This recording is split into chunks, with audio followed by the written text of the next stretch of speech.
What is up, y'all? OD'd here once again, aka Big Jake, and today I'm going to give you guys a delicious smoked salmon recipe. Now we're going to smoke the salmon on a pellet smoker, low and slow, and we're going to use like a wet glaze or wet marinade to put on the salmon right before we put it on the smoker. Let's go ahead and give you that recipe. Alright y'all, let me go ahead and give you this recipe. You're also going to need a blender, and obviously you're going to need some measuring spoons to do this. First off, you want the juice of a lime, 2 tablespoons of rice vinegar, 2 tablespoons of mustard. If you have Dijon mustard, go ahead and use that. I don't have any, I'm just going to use regular mustard. 2 tablespoons of honey. You're going to get 2 tablespoons of fresh mint chives. The store that I went to was out of chives, so I just got green onions. They're actually easier to find.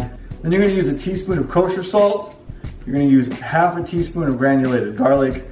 Then you're going to use half a teaspoon of freshly ground black pepper, 1/4 teaspoon of cayenne pepper, and 1/4 cup of virgin olive oil. So let's go ahead and get this all mixed up. We're going to use that blender right now. We're going to put all these ingredients in first, and then we're going to slowly drizzle the olive oil into the blender.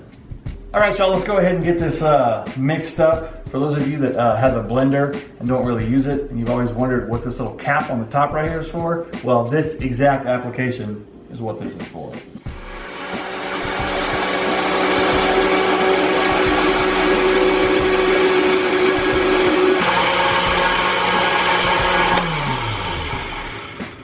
There you go, ladies and gentlemen. You have now used the little doohickey on top of the lid of your blender.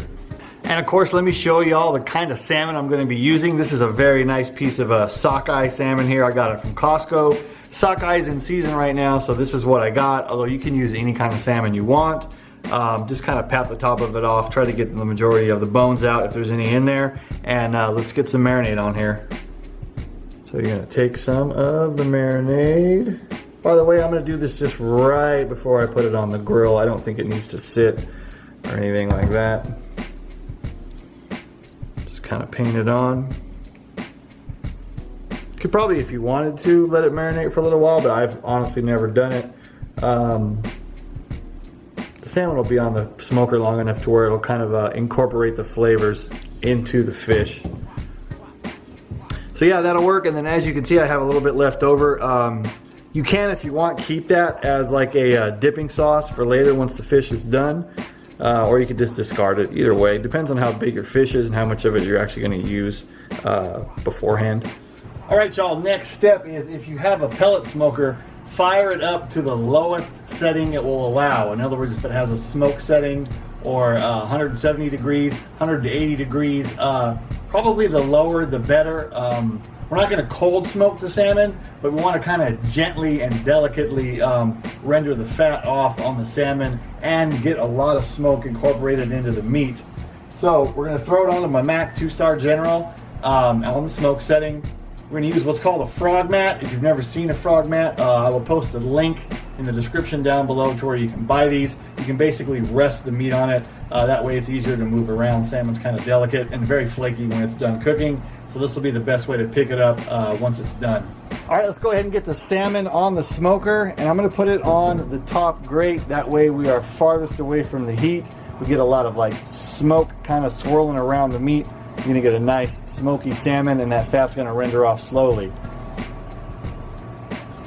Throw it on like that. If you have a probe, go ahead and get your probe and put it in the thickest part of the fish.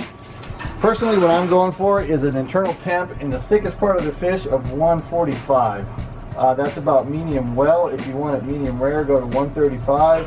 You can kind of play around with temps, but for me, I like a medium well salmon. All right, y'all, we are about an hour and 45 minutes in, and one thing I almost forgot to mention is we're going to bump the pellet smoker up to 200 degrees, and then we're going to take that fish off the top rack and put it on the bottom rack because we kind of want to set that sauce or that glaze that's been cooking on top of the salmon. Now thankfully, because we have that Frogmat, it shouldn't be too hard to do. Make sure you're wearing gloves when you do this, people. Here's what it looks like right now. We got some of that fat that's kind of like bubbled up to the top there, and we got some of that glaze that just hasn't quite set yet, and I really want to have that set so you get a nice presentation. So let's let this sit right here on the bottom rack, cooking at 200 degrees for about 15 minutes, and then this probably should be good to go after that. All right, y'all, the salmon is done cooking. It actually took about 2.5 hours to cook it, and I think I bumped the heat up to about 200 for the last 20 minutes or so. And while it might not be the prettiest salmon you've ever seen, I guarantee you it's tasty. Let's take a little taste here. That is amazing. Nice and smoky. The glaze is very subtle, but adds like a nice little taste to it. You can taste the salmon. This is absolutely amazing. It's time for me to eat dinner. Thanks for watching OD'd Smoked Salmon. Peace.